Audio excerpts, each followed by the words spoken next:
So what is an ectopic pregnancy? So an ectopic pregnancy is a pregnancy that is not inside your uterine lining. So your uterus is this. That's where a baby should sit, somewhere in there. It's somewhere that sits outside of that. So that could be your fallopian tube, could be your ovaries. And ectopic pregnancies, there is a different name for it, but it can essentially be like outside of your womb. So like not even in the fallopian tubes, but like on the outside, appearing as though it looks like a cyst. Oh my God.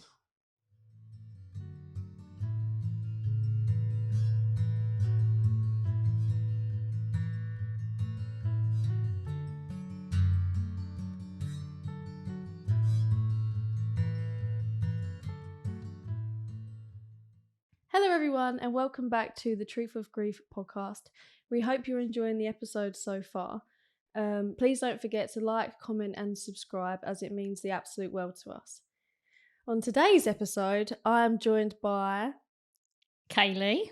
and we are doing a very sensitive topic, and I think I'll just let her explain more about it. Yeah, so I'm here to talk about like a different part of grief.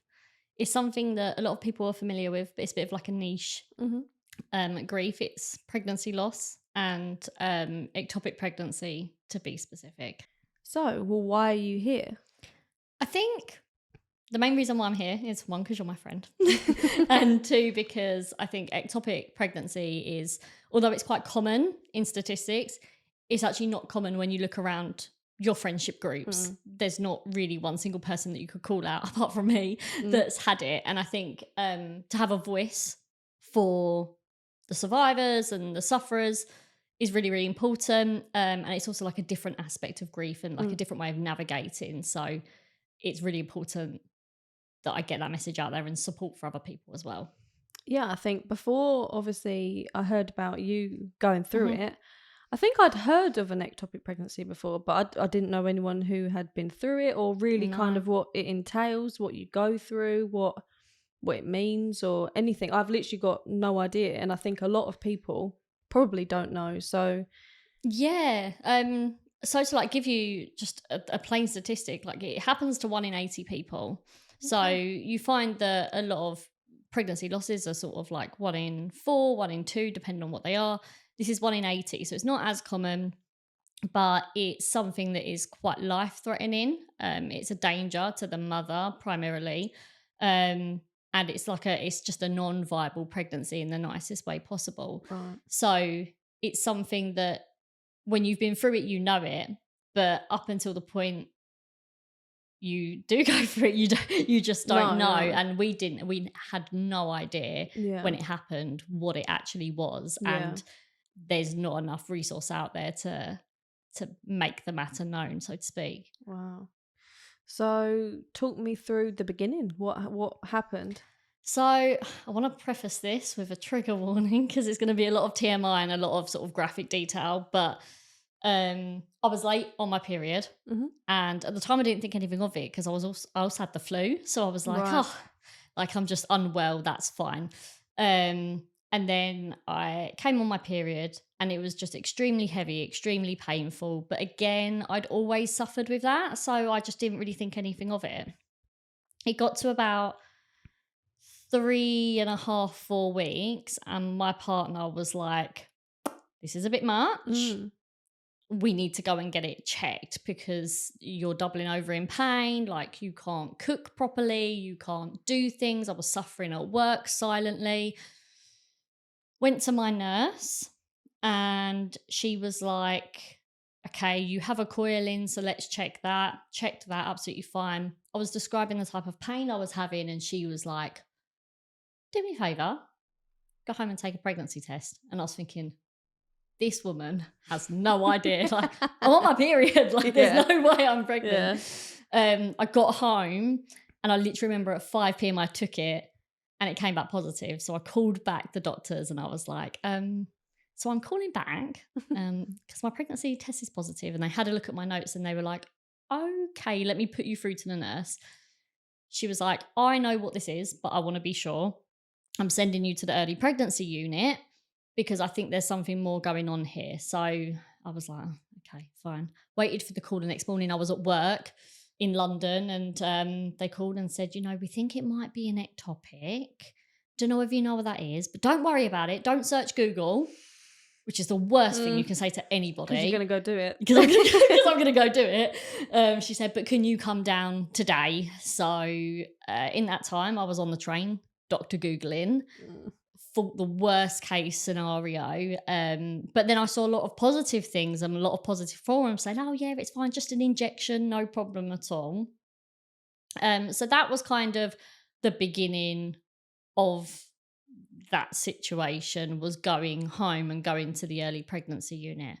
So after I went home to go to the EPU, it was a bit of a kerfuffle in the hospital. They didn't really know what they were doing. They were trying to do scans, but they only had a normal midwife. You have like a normal, a senior, and then you have the consultant who does any of the surgeries or labor and delivery.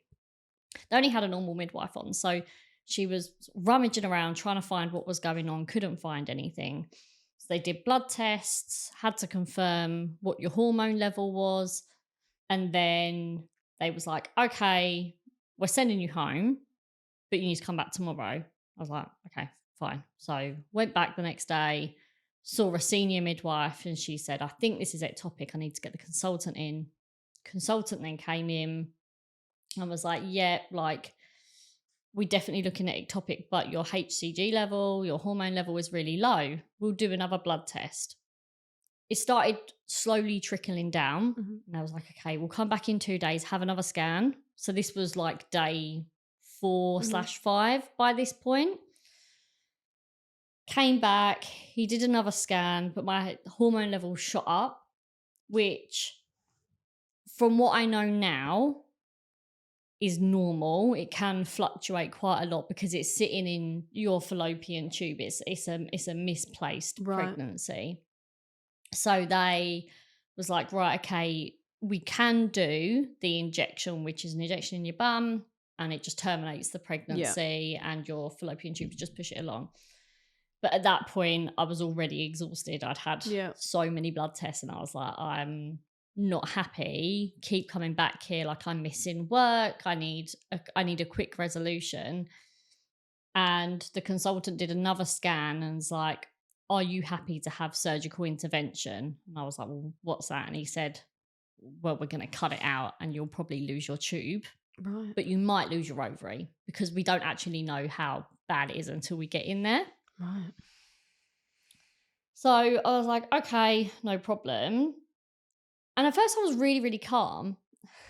And then you're in this like small little waiting room, and just all of these nurses, matrons, doctors coming in, and I had to sign waivers. I had to sign like biohazard stuff, and all of that just basically means like you can't bury the baby. Like, it has to go away because it contains organs, which is your fallopian tube. And if they remove your ovary, you can't. Oh my God. You can't take it with you. It's the property of the hospitals. And I think at that point I was like, okay, this is like quite serious. And I was convinced at that point, oh, definitely going down for surgery tonight. Definitely going down for surgery. And they was like, yeah, nil by mouth, don't worry about it, you'll go down tonight. That didn't happen. I went home. The next day I came in, and this was probably, it was a Thursday I went in. I went back and they was like, we're definitely taking you down for surgery tonight. Like, it's happening. And at this point, I was just a bit of a nervous wreck. I was already nil by mouth, going to nil by mouth another day. I was like, I just don't want to do it anymore. And like, I rang Luke, like screaming down the phone, just like, I want to get out of here. Like, I just want it done. I want it done now. He, bless him, couldn't do anything about it. And then on the Friday, it was I find it funny now. Not many other people find it funny. But the matron came in on Friday morning. She went, oh, you've been done. I went, no, still waiting. She was like, no, you're not. And I went, lift up my gown. I've not been done. And she was like, give me 5 minutes. And within those 5 minutes, I had people wheeling me down to surgery. They took my jewelry off. They literally just stripped me of everything. Wow. And was like, we're taking you down to surgery. Although it was an emergency procedure, I will say the NHS made me feel very, very welcome and very, very like they looked after me in the theatre room, and it was a lovely environment to be in. And yeah, I just remember waking up and not knowing what on earth planet I was on, and got some more morph and then fell back asleep. And that was kind of like the start to finish of what happened in about a week. How did you feel when you found out that you was pregnant?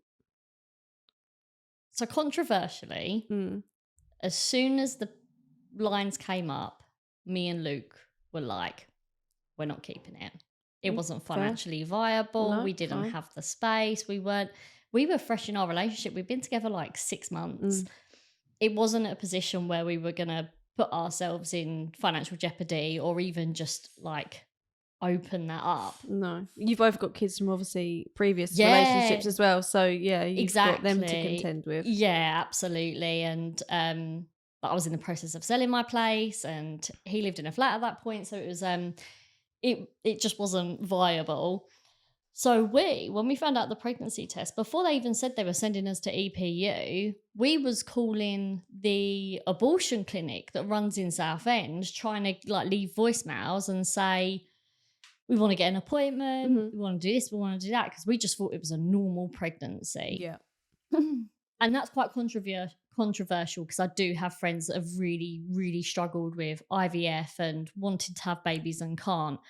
But that was just our stance on it at the time. I don't think anyone can judge you for that. I feel like more women have had abortions than they would care to admit. Yeah. So I had one when I was 18. Yeah. I was not in the position to have a child at 18 years old. Like there are so many reasons why women can go down that route. So no one could judge you for that.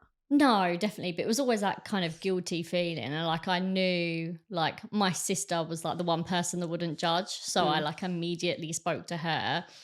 And she was the one that was like, just go to the hospital and find out what's going on. I don't think she knew what was happening, but I think she had like a kind of better idea than I did. But yeah, at the time, me and Luke just looked at each other and went, this isn't really a conversation, is it? And I was like, what do you mean? He went, we're not keeping it, are we? I was like, no, we're not. He was like, okay, good. That's one awkward conversation that we don't have to have. No. But yeah, that was kind of how I felt at the beginning of it, yeah. How did you feel after it? Like the whole situation was over? Is this where things went a bit south? I think in retrospect, if I hadn't had seen that baby on the screen, I wouldn't be sitting here now talking about it because I don't think I would feel any way about it at all. But the consultant did his due diligence to show me what was going on and to show me what needed to happen. But that doesn't always make the situation any better. No. I don't know whether Luke saw it. I can't remember whether he saw the screen or not, but yeah, literally the doctor left the room and like Luke just like grabbed me and hugged me. He was like, this is So how far gone was she? 6.5 weeks approximately. Oh, okay. So the tiny little dinosaur stage that they get to. But it was imagine your tube this way. It was vertical. So it wasn't right. Oh bloody hell. It was close to rupturing. It wouldn't have just flown out. No, it wouldn't have flushed out at all. It was vertical. So there was no way it was coming out naturally in the slightest, which is a bit rubbish.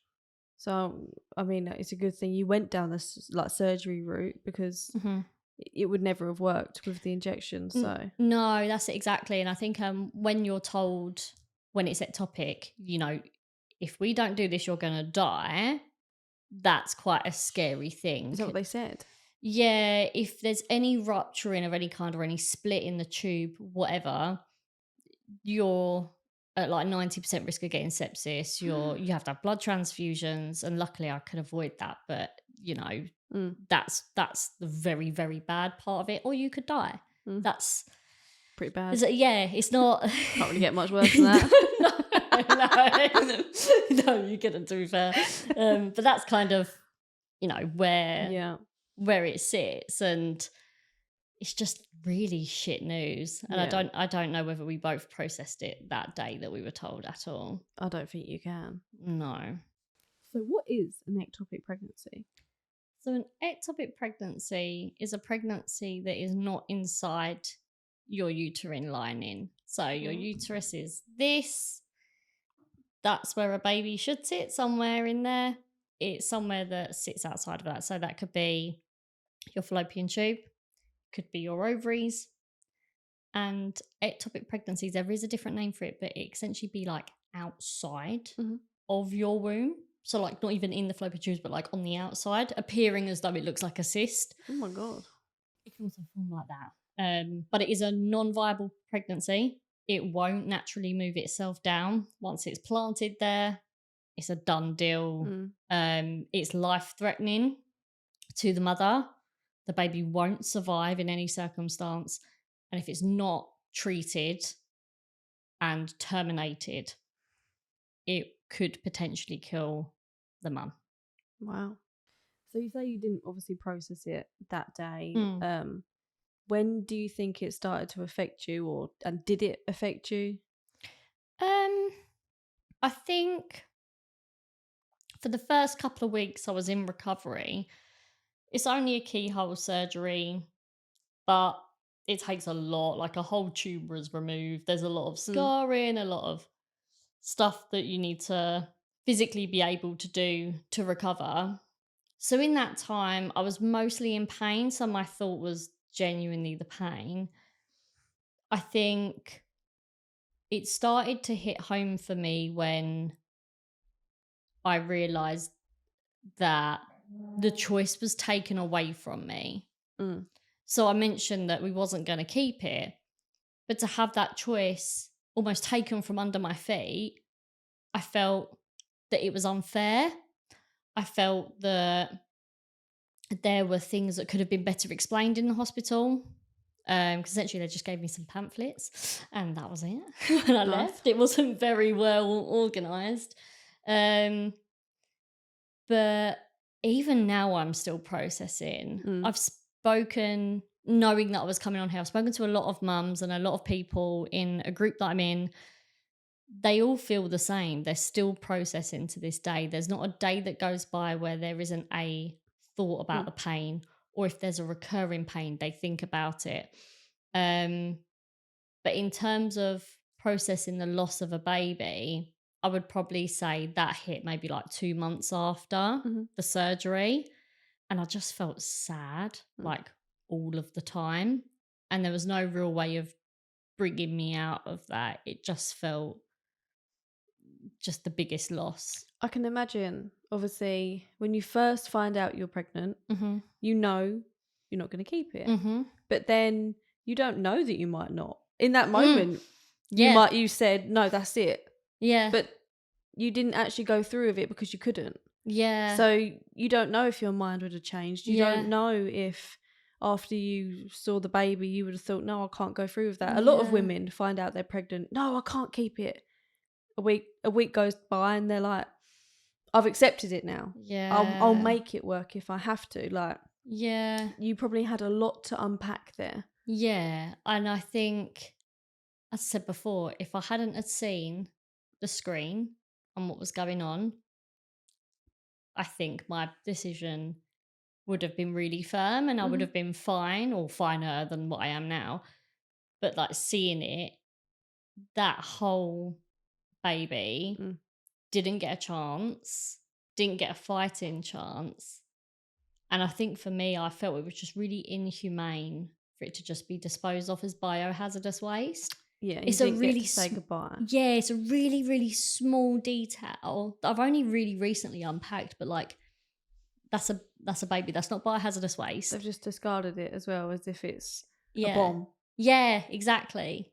But just because it's attached to an organ doesn't mean it's not a baby. Because I saw that dinosaur on that screen. Yeah. It had a heartbeat. Oh no. Like everything was working. It hadn't died. It was just in the wrong place. It was just in the wrong place. And I think that makes that frustration of not having that choice even worse. Oh yeah. I can't say, well, no, I can't imagine. Obviously, I went through with my abortion and I don't regret that. I don't have any No. sadness towards that. I knew it was the right thing. I mean, there were some times I might, obviously now I've had my own children, I think, oh, imagine if I did, but it's literally just a passing thought of Yeah. imagine. Yeah. Not, I didn't grieve it. I don't grieve it. It No. was, I would have been in a much worse position right now had I have gone through with it, but I had that choice. Yeah. If it had have been taken away from me, it's almost, I know this sounds bad, but you always want what you can't have. Yeah. Like, The 100%. you know, when you're chasing a guy Yeah. and they don't want nothing to do with you, Yes. and then the minute they don't want anything to do with you anymore, you're Yeah. like, hey, come back. Yep. I'm not finished with you yet. Yeah, you always want what you can't have, and that Yeah. fucks you over, doesn't it? Yeah, it definitely does. And, you know, me and Luke founded our relationship based on not wanting any more kids. Like you said earlier, we've got one each of our own. That's plenty. It's a handful. It's chaos. But, and I know Luke definitely doesn't want more children in the No. future. I'm not saying I don't. Has But it jolted something? yeah, I think it has. I think it's that longing of not getting a chance, I guess. And like, I'm one tube down, and a lot of people don't realize this, but when you are a tube down, you're basically every other month is your prime chance to conceive, because your ovaries still produce eggs, and your ovary with the tube will call out the other ovary and go, oh, there's an egg there. Can I take it? So your ovaries are very, very clever things. So you still have a chance of getting pregnant, but it is still harder to have babies. And then there's that increased risk of having the ectopic again. I was going to say, is there a risk of it happening again now? Yeah, I think I'm pretty sure the NHS statistic was like 10%, an additional 10% versus the normal human being. And because I have a copper coil in, there's an extra 20% on top of that of having an ectopic, because most ectopics have formed as a result of the coil being there. But I mean, touch wood, I haven't had anything. No. Since then. It's been like a year and a half, but there is always that worry and that like circle of motion. But it does feel like, yeah, it does feel like something's been taken away from me, and I'm a bit sad about it. I don't think there's anything wrong with being sad about it, though. No. You are human. Yeah. You are It's very allowed to be true. sad. It's not something that happens every day. It's not something No. that you ever expect to happen to you either. No. It happened, and you've just got to kind of process it, Yeah. and that's all you can do. Yeah, I always laugh and joke and say like, oh, it's my karma for being a reckless teen. That's my karma for being this type of person. Like, I've always like been a karma person. I'm trying to be kinder to myself, because it's just I feel like it's a spiral. But I feel like we're both quite similar in the fact that we just laugh through shit as well. yeah. Like, what's the yeah. Yeah. It's hard work being sad all the time. Yeah, it is. It's really emotionally draining. And like, me and Luke have this running joke, and I'm like, oh, you nearly killed me off a couple of years ago. Wanna try again, kind of thing. Like, it's kind of that humour that like pulls us through a little bit. And I think if we didn't have that, I don't know where we'd be sometimes. You've almost just got to... You're both on the same page of it, though, aren't you, almost? So. Yeah, definitely. So talk to me about recovery. What does that entail? Yeah, so no matter what treatment you go through, whether it's injection or surgical, there's like a lot of blood loss to deal with. It's similar to post-labor delivery almost. With mine specifically, because I had keyhole surgery, I was just bruised all over. I really struggled to like go to the toilet, go for a wee. And I attempted a shower on day 2 and nearly passed out in the bathroom. And I got quite told off by Luke for trying to attempt a shower. But it is long. I took 4 weeks initially off. And shout out to my old company that I worked with. They were incredible. They gave me as much time off as I needed. And And by sort of like week 2, I was just back to normal routine almost. And that only meant popping up to the shops, which was like a 3-minute walk, or getting Owen in the car and being able to lift him. But you just have to be really, really careful with it. What I want to say is throughout my whole recovery, there are some really key people that made it more easier. Like my mum, my brother dropped fucking everything to be there. The second they found out I was going in and out of hospital, my mum did the childcare run. She picked Owen up. She had him over to sleep, which for him, he loved anyway, which worked perfectly. My brother was there to get the shopping in. He was there for Luke. He made sure he was always at the other end of the phone. And coincidentally, his partner was also in hospital at the time because she was just a bit poorly with an infection. But he still made time to make sure I was okay. My sister is harder to get hold of than the king. She literally never picks up the phone, responds to a message in like 20 business days. But again, like my Luke called her and she was there on day 2, making sure that Luna was okay, making sure that I was okay. She helped do like pick up and drop off with Owen's dad, made that whole process a lot easier. And genuinely, if it wasn't for them, it would have made the situation 10 times more difficult. Don't get me wrong, I have so many close friends, but it's a lot to drop everything and like take 100%. someone's child. And of course, Luke, like he will probably watch this and be like, oh my God, why are you talking about me? But I've never known a man so committed to my well-being, protecting my well-being, making sure that I rest, making sure that I'm fed, taking on Owen. I had no doubts about him before, but I certainly didn't have any doubts with him after that. I fell in love with him 100 times over because of the way that he managed the situation. And there were some really, really difficult parts of the recovery. Like mainly post surgery, not having anyone there.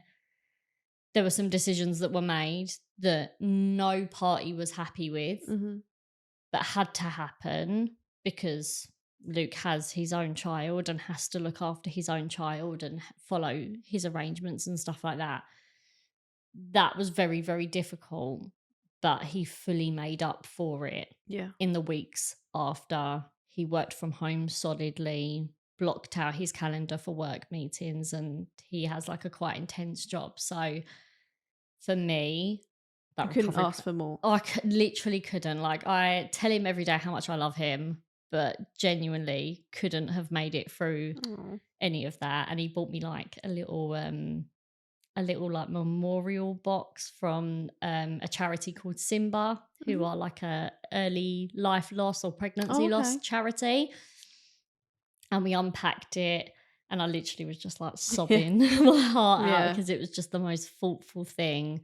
What a man. And yeah, he's just incredible. And like I smile from ear to ear because he genuinely makes me so happy on a daily basis. It's nice that you've got someone who makes you happy now. Yeah, exactly. It took a while to get there, but yeah, he's just incredible. It's a very long process for recovery, and I've spoke to a lot of people in the community that have had ectopic pregnancies, and some of them aren't blessed with the same partners or the same family. And for me, that's quite saddening. And I think if I was with anyone else, I might be experiencing the same thing as them. But it's a long process. I'd easily say I'm still recovering now, not physically, but like emotionally still recovering. And I don't think that will ever go away with ease. Yeah, not for a long time. No. You have to almost accept it. And if you can't accept that it's happened to you, you will always almost harvest it, and it will grow and grow and grow and grow until it consumes you. Yeah. And then you've got to like unpack that as well. So yeah, 100%. And don't get me wrong, there was so many angry moments that I had with certain issues that arose, and even like returning back to work. My company were great, but returning back to work was You weren't ready. it was a fucking nightmare. I didn't want to go back. I ended up leaving the job to be closer to home just based on the fact that I nearly died. But even that didn't change what had happened in the slightest. And I think that's something that everyone should take into consideration. And I try not to bring it up to people unless I'm asked, because people are like, oh, but it's a pregnancy loss. And I'm like, but it's not just a pregnancy loss. It's quite intense. And yeah, like you say, you have to accept it. Grief, my sister pointed it so well. She said, grief will walk alongside you. Sometimes it will hold your hand. Sometimes you're dragging it behind you.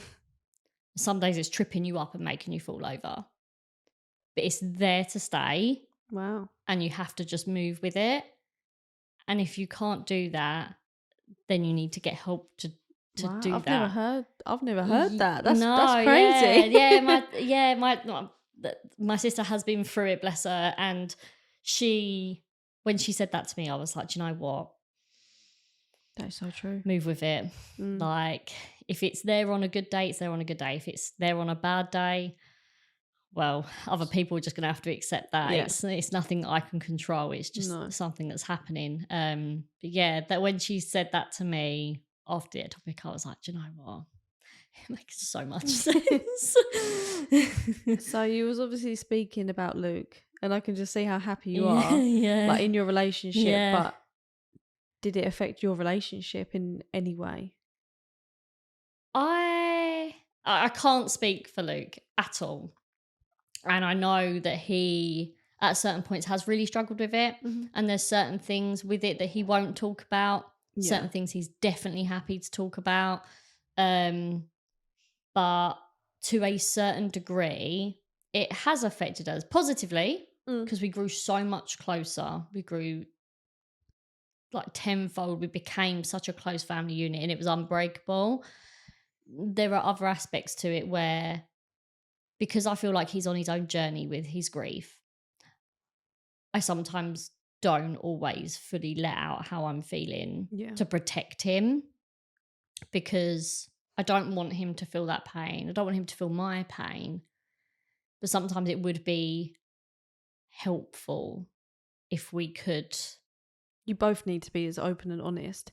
He probably does the same to you, because he knows how much you've obviously struggled physically and mentally with it. Yeah. He's probably thinking, as a lot of men in many different subjects as well, I'm not going to overload like my partner with it because she's struggling probably more than I am. So what's the point in offloading it to her, because it's probably not going to make me feel better anyway, because I'm just going to feel guilty for telling her about how I feel. And he's such an empath as well. So he feels the pain that I'm feeling, and he knows that some days it bothers me more than others. And I think he potentially might struggle with that. Again, I don't want to speak for you, Luke. Sorry if you're watching this.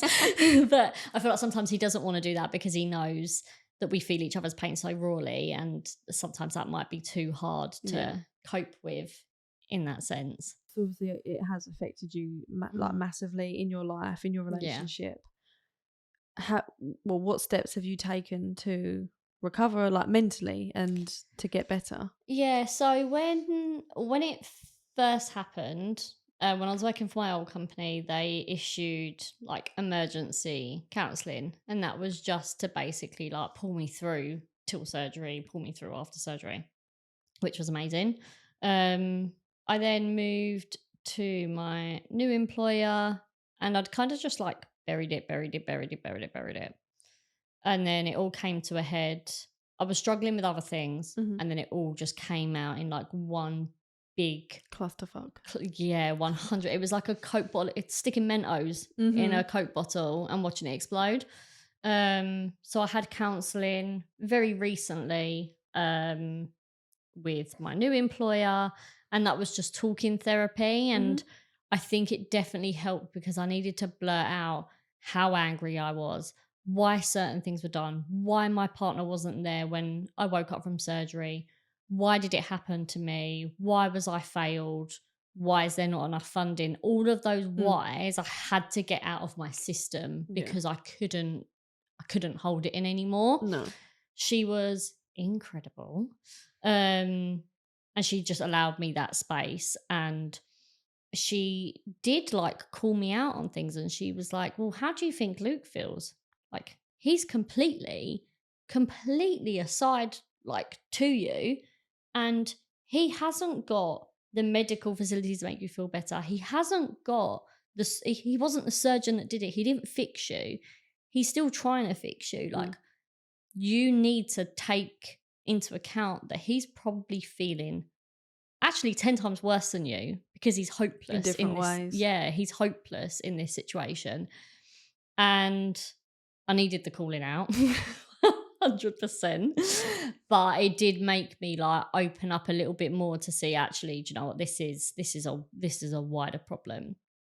And it did help because Luke had been downstairs when I was having the counselling upstairs, and he heard some of it, and it kind of like opened up the olive branch. I don't really know what you want to call it. Like, kind of just open up the conversation a bit more.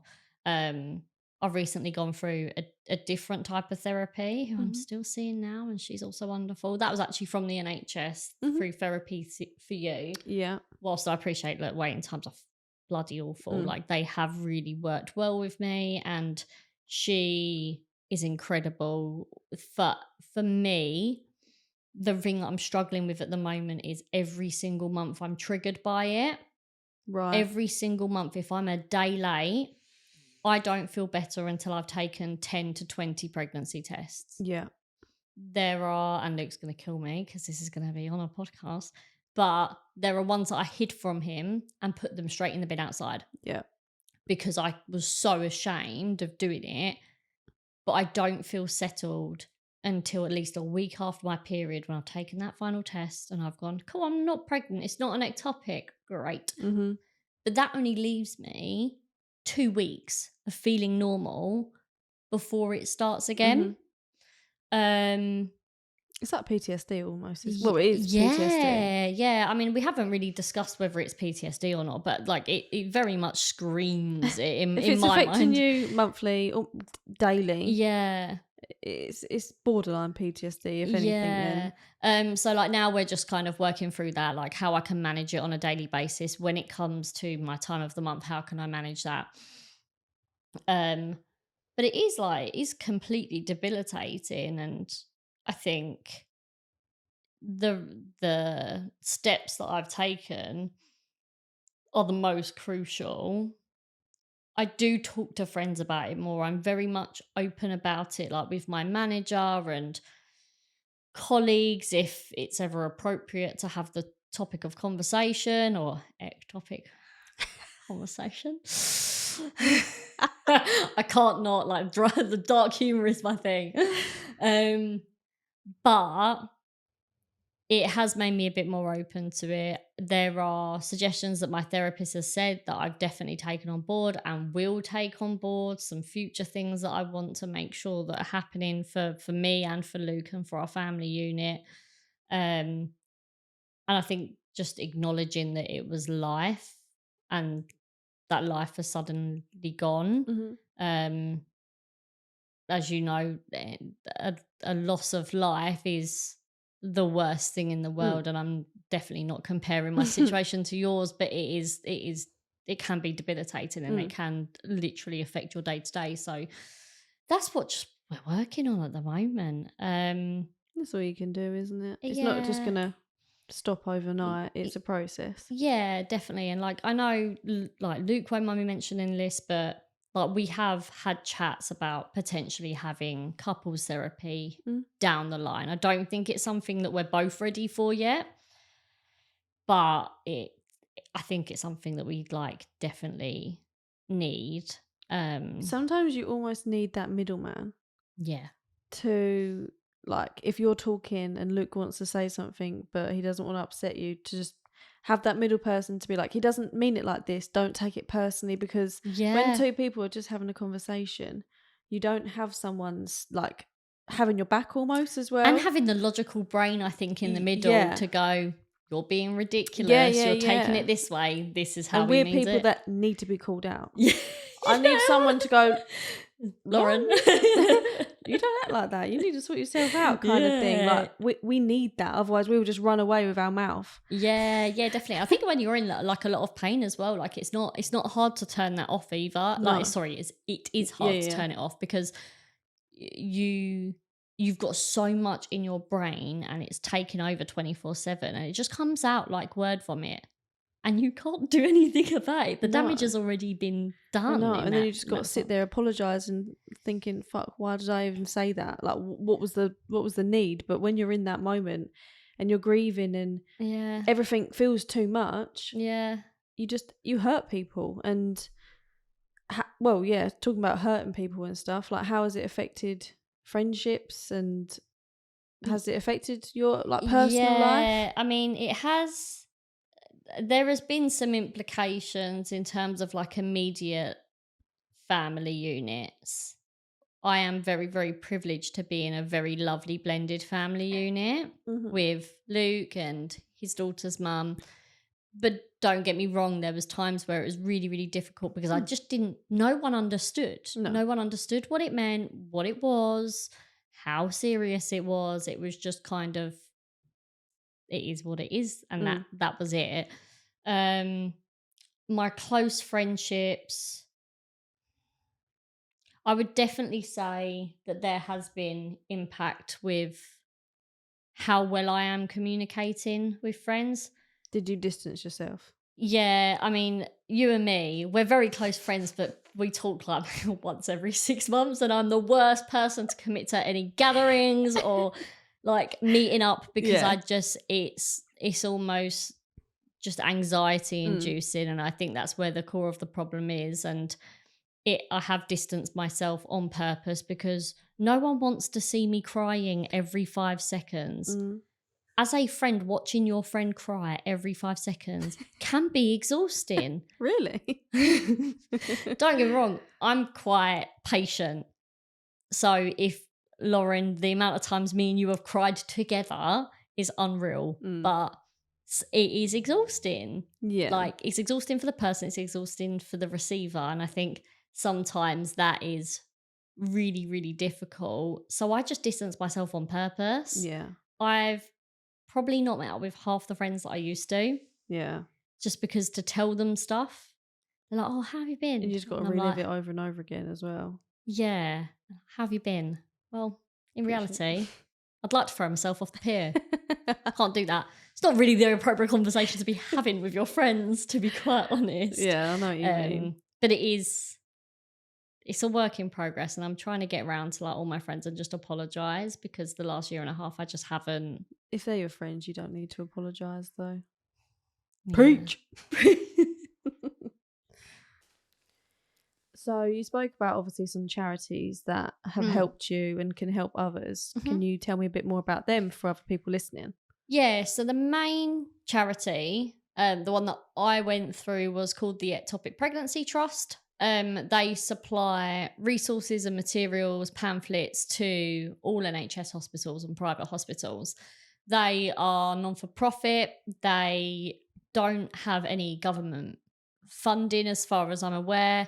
So they rely solely on like fundraising and donations. They are quite a niche charity in my mind because they don't just provide support for the patient, the person going through it. They also provide support for the partners, families, kids. So if your kids are of an age where they're understanding it, they will provide support for them. They do it for the workplace as well. So depending on what workplace you're in, if you're privileged enough to have the company I used to have, where they had a very extensive family and loss leave, they will supply training, materials, and any resources at request. And they don't charge anything for it either. They are incredible. They have a closed forum on Facebook, like a group solely dedicated to helping each other with their journeys. And I use them quite a lot. in the immediate recovery stages in terms of physical recovery, and also just like, how do I get through my life now? Because it just turned upside down. They do a lot of research into what could be better.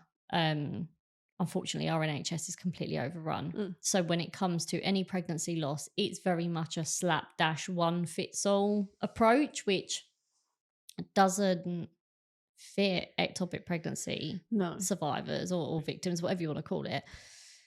So they work really, really hard at pumping that information through the NHS system or private hospitals, and they are very knowledgeable in what they do. They have multiple fundraisers each year. They have like a hiking fundraiser. They have what's called the 1 in 80 fundraiser, which I partook in last year.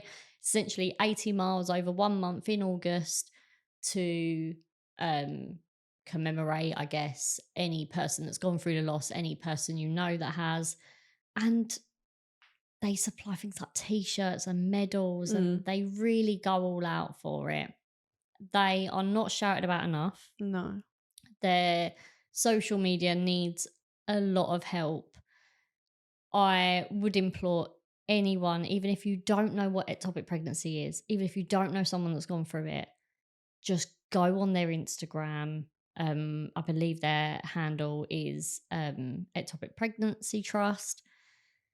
They are there to provide support for everyone. Another thing that they did, which I thought was a really incredible touch, they have something called like tulips.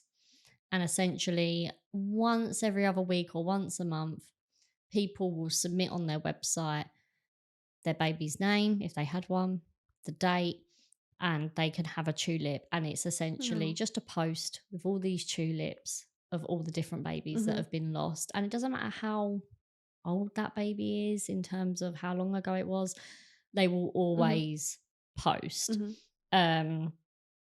So that's one of the trusts that I went to. Simba is another one that are really good. They do memorial boxes. Essentially, you don't get given one in hospital when you have an ectopic pregnancy. You used to, but they don't really do it now. And it's only certain trusts. You literally just go online, fill out a form. You tell them how many weeks that baby was, and then they send you a personalised memorial box for that baby. Lovely. And another thing that I did want to mention as well, because not many people know about it, and it's only really been approved by the government recently, is any loss, I think up to 2008 onwards, you can now get a certificate that basically certifies their loss. It's not a death certificate, so it's not a government official thing, but the government are handing out these certificates of loss. Originally, it was only from like today's date to like 2012, I think, but now they've extended it well before that. And I have friends that have lost children before 2012, and they are now entitled to that, which is really, really lovely. Yeah. We did that as soon as we found out that was a thing. It was like, yep, we're going to do that. So they're just a few things. But the Ectopic Pregnancy Trust are incredible.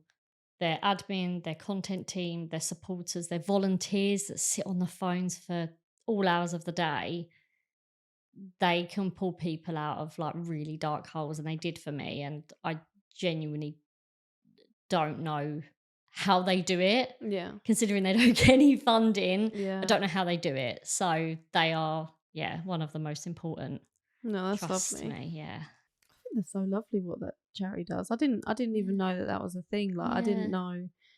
Obviously, from someone who's never been through obviously an ectopic pregnancy or a pregnancy loss. I know an abortion is technically a pregnancy loss, but you're doing it to yourself. But I thought it was only kind of after 16 weeks they take it seriously. Do you know what I mean? Or even 12 weeks. I thought under 12 weeks, what can they do for you kind of thing. But that's just my naive mind that doesn't think like that because you've never been through it. So it's really nice that this charity can offer that to people. And Yeah, that's just so lovely. They do literally rely solely on fundraising, and I think even if you distantly know someone that suffered anything like that, the first thing you should do is fundraise, because they can't survive on their own. No. And they have so many people doing the fundraising, but again, it's a niche type of pregnancy loss in that sense, and it's just they are incredible, and I only found them through going through it. And again, it's that unless you're in that situation, you won't know. You don't know. So No. I'm hoping that we can sort of reach out, spread the word, and spread the word. And hopefully some of the people that are following the Ectopic Pregnancy Trust can see this and share it, and, you know, hopefully feel some sort of comfort that someone is they're talking not alone about it as so well. freely. Yeah, they're not alone. Someone's talking about it freely. Someone understands. Someone has been through the trenches and has made it out the other end, I think is what's important. That's lovely. So before we end this episode, I just have a question. Have you watched some of the episodes? Or all of them? I have religiously watched all of them. Not just because you are close friends of mine. I genuinely feel like there needs to be a platform for the shit stuff. It's all well and good making funny podcasts. It's all well and good having a laugh and a joke, which we do. We need them sometimes. But yeah, I think this gives a voice to so many different forms of grief. And like Connor said before, this isn't just about grief of child loss. It's grief in the workplace, grief as friends, grief as family, so many different forms. We have to talk about it. It has to be a normalized subject, because it might then push the topic further wide. It might encourage mental health supporters and mental health charities to propel their work. And then that can encourage more positive things in the wider world. But I have watched them and I have cried at every single one, embarrassingly. But it's also been really incredible. My favourite so far has to be yours and Connor's episode, talking quite frankly about your relationship and talking about things like shitty point scoring, because everyone is guilty of it. No one wants to admit it, but they do want to hear someone else say it. Yeah. And that has been my favourite so far. And hearing Connor's perspective on Lily it tore my heart in half, but in a good way, because it means that men are talking. I feel like men don't always get that platform as well to say, this is what we need to talk about. Yeah. So it has been amazing, and I'm very, very excited for the rest of the new season to be. I know, I already can't wait to watch our episode back. Oh, me too. I mean, I hate hearing myself on any type of recording, so I'll let Luke. You'll cringe a bit. I will cringe a lot. I wanted to be sick when I first saw my first one. It was horrendous. But it's for a good cause, and that's just what you got to keep thinking. Yeah, definitely. I'm sure Luke will listen to. I don't know if he'll watch my face on YouTube for a whole hour. He's like, I see this picture at home enough. Yeah, I'm like, fucking hell, her face again. But like, even for him to listen to it and just see the perspective of it, and everyone 100%. Else as well. So yeah, no, I really enjoy the podcast, and I'm very proud of you. Thank I don't you. say it a lot because it's cringy, but I'm so proud of you. I'm proud of Connor, and this is just incredible. It's incredible reach. I love it. Thanks. Oh, you're so cute. Shut up. Right, so before we officially wrap this up, I just wanted to say we will include the charities' names and their handles in the description box, like below. So if you wanted to check them out, if you wanted to support them in any way, we'll be like very grateful for that. And as always, like, comment, subscribe, share, anything you can do to help grow this platform. Share, like, bring awareness to everything. We want to spread the word. We want to get as many people in this community as possible, and we can't do that without your help. So that's goodbye from us. Bye. That was so awkward.